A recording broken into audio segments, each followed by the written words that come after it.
नमस्कार।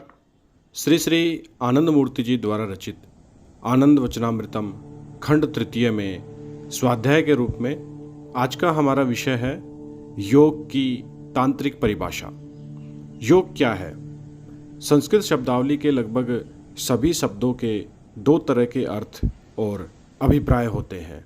एक होता है इसका मूल अर्थ अर्थात भावरूढ़ार्थ, और दूसरा होता है सामान्य प्रयोग का अर्थ अर्थात योगारूढ़ार्थ, जिसे सर्वसाधारण लोग प्रयोग में लाते हैं।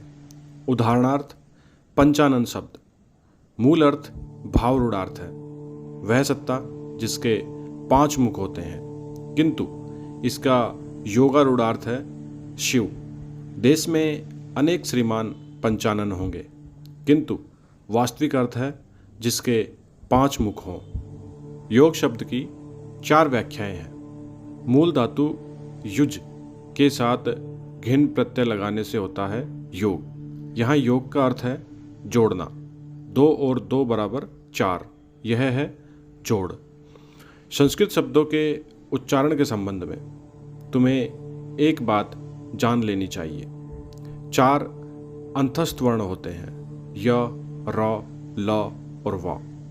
ये 4 स्वतंत्र स्वर नहीं है, स्वतंत्र अक्षर नहीं है। इन्हें अंतस्थ वर्ण कहा जाता है, अर्थात जब वे किसी शब्द के प्रथम अक्षर होते हैं उनका एक स्वर विशेष होता है, और यह स्वर विशेष अर्थात ध्वनि तब नहीं रहता जब ये अक्षर शब्द के मध्य या अंत में रहते हैं। उदाहरणतः ये अक्षर व्यंजन है, ई प्लस अ मिलकर बनता है, अतः यह व्यंजन है। यह है यह, किंतु जब किसी शब्द का यह प्रथम अक्षर रहेगा तो इसकी एक विशेष ध्वनि हो जाती है, अर्थात तब यह हो जाएगा ज, अंग्रेजी का जंप। अतः यहाँ योग बोला जाएगा जोग, किंतु योग नहीं। किंतु जब यह बीच में रहता है अथवा अंत में तो इसका उच्चारण यह होगा, जय नहीं। जैसे वियोग ना कि विजोग, समय ना कि समझ। जब र शब्द का प्रथम अक्षर है तब इसका उच्चारण होगा र, लंबी अध्वनि पूर्ण र, अन्यथा यह र या र ह्रस्व अध्वनि युक्त होगा। जब ल शब्द का प्रथमा अक्षर होगा तो इसका उच्चारण सामान्य ल के समान होगा, जैसे लता। किंतु जब यह शब्द के मध्य या अंत में होगा तो इसका उच्चारण होगा ल प्लस अ र, अर्थात जब ल शब्द का प्रथम अक्षर नहीं है, मध्य अथवा अंत में है, तो इसका उच्चारण होगा र। उदाहरणतः फल का उच्चारण होगा फड़ ना कि फल। गांव के लोग जो बोलते हैं फड़, वही ठीक ठीक उच्चारण होगा, ना कि फल। अब व को लो। जब व शब्द का प्रथम अक्षर है तो उसका उच्चारण अंग्रेजी के वी के समान होगा, और जब यह प्रथम अक्षर नहीं है तो इसका उच्चारण होगा अंग्रेजी के डब्लू की तरह। अस्तु जब मूल धातु युज है तो इसका अर्थ होगा 2 + 2 बराबर 4, और उच्चारण होगा जोग ना कि योग। इस जुड़ने में जोड़े गए उपादानों की व्यष्टिगत पहचान बनी रहती है। दूसरे अर्थ में योग शब्द की मूल धातु युन है और उसका उच्चारण होगा योग। युन प्लस घिन अर्थात योग, अर्थात प्रत्यय लगाने के बाद यह हो जाता है योग। यहाँ अर्थ होगा एकात्म हो जाना। आत्मा परमात्मा से मिलकर एक हो जाती है। एकात्मता के अर्थ में यहाँ मिलने वाले घटक अपना अलग अस्तित्व नहीं रखते। उदाहरण के लिए पानी में चीनी का मिश्रण होने से वे एक रस हो जाते हैं। चीनी और पानी अपना अलग अस्तित्व नहीं रखते, इसे एकात्म होना, एक हो जाना अर्थात यूनिफिकेशन कहेंगे। अतः दर्शन अथवा तंत्र में योग शब्द युज धातु से बना हुआ शब्द नहीं होकर युंच धातु से बना हुआ शब्द होता है। अर्थात इस योग का अर्थ होता है एकात्मता, एक रसता या एक हो जाना।